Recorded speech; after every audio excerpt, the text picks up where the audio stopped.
President has proclaimed emergency. तब कहीं जाके भारतीय सरकार ने खुद का कोला लॉन्च किया था जिसका नाम बेहद इंटरेस्टिंग था। उसका नाम रखा गया था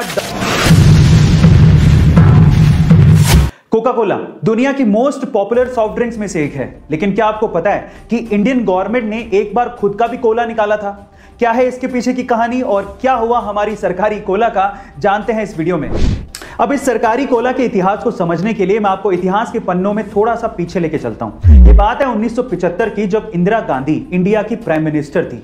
तब उन्होंने अचानक से इमरजेंसी लागू कर दी थी। इमरजेंसी के वो दिन भारतीय राजनीति के इतिहास में सबसे काले दिन माने जाते हैं, क्योंकि हर एक भारतीय का मौलिक अधिकार उस वक्त उनसे छीन लिया गया था। जब 21 महीने बाद यानी कि 1977 में यानी 1977 में इमरजेंसी को जब हटाया गया था और उसके बाद जब चुनाव करवाए गए थे, तो इंदिरा गांधी और कांग्रेस बुरी तरीके से हार गई थी और भारतीय राजनीति के इतिहास में पहली बार नॉन कांग्रेसी सरकार मोरारजी देसाई के नेतृत्व में बनने जा रही थी। अब सरकार नहीं थी तो नियम भी नए आने ही थे। कुछ नए नियमों में एक नियम यह भी था कि अगर कोई मल्टीनेशनल कंपनी इंडिया में अपना बिजनेस चलाना चाहती है तो उसे इंडियन पार्टनर्स चुनने होंगे और उनको 60% हिस्सेदारी देनी होगी। अब इसमें कोका कोला भी शामिल थी, लेकिन कोका कोला को यह चीज मंजूर नहीं थी। वो अपनी रेसिपी इंडियन इन्वेस्टर्स के साथ साझा नहीं करना चाहती थी। गाइस, मैं आपकी जानकारी के लिए आपको बता दूं कि आज भी कोका कोला की रेसिपी पूरे दुनिया में सिर्फ 2 लोगों को पता है और उन्हें पूरी निगरानी के साथ रखा जाता है, और वो भी कोका कोला के बहुत ही विश्वासी 2 लोग हैं। लेकिन तब कोका कोला को यह मंजूर नहीं था और इसीलिए उन्होंने इंडिया में अपने ऑपरेशंस को बंद कर दिया था।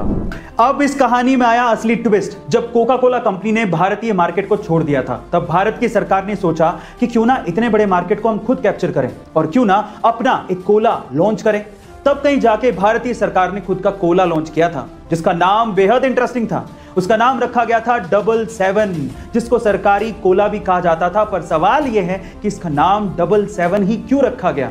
देखिए, इसके पीछे भी एक भारी गहरी मंशा थी। वो क्या थी, मैं आपको बताता हूं। एक्चुअली 1977 यानी कि 1977 को इमरजेंसी का साल कहा जाता है। ये वो साल था जब 21 महीने बाद भारत की जनता को इमरजेंसी से आजादी मिली थी। ये वो साल था जब पहली बार भारत के इतिहास में एक नॉन कांग्रेसी सरकार बनी थी। ये वो साल था जब कांग्रेस सत्ता से बाहर हो गई थी। गाइस, तब की तत्कालीन सरकार ये चाहती थी 1977 को 777 के तौर पर हमेशा याद रखें और कांग्रेस को हमेशा सत्ता से बाहर रखें। इसी वजह से इसका नाम 777 रखा गया था। और मजे की बात यह है कि इस ड्रिंक की मैन्युफैक्चरिंग भी government owned company Modern Food Industry ही करती थी। पर सरकारी कोला 777 का यह आइडिया इंडियन मार्केट में पूरी तरीके से फ्लॉप रहा।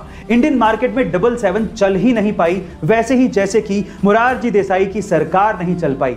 1979 में उनकी सरकार गिर गई और मोरारजी देसाई ने इस्तीफा दे दिया। 1980 के चुनाव जीतकर इंदिरा गांधी फिर से भारत की प्रधानमंत्री बन गई और उसके बाद आते ही उन्होंने सबसे पहले 777 कोला की मैन्युफैक्चरिंग को पूरी तरीके से बंद किया, क्योंकि उन्हें वो 1977 की हार की याद दिलाता था।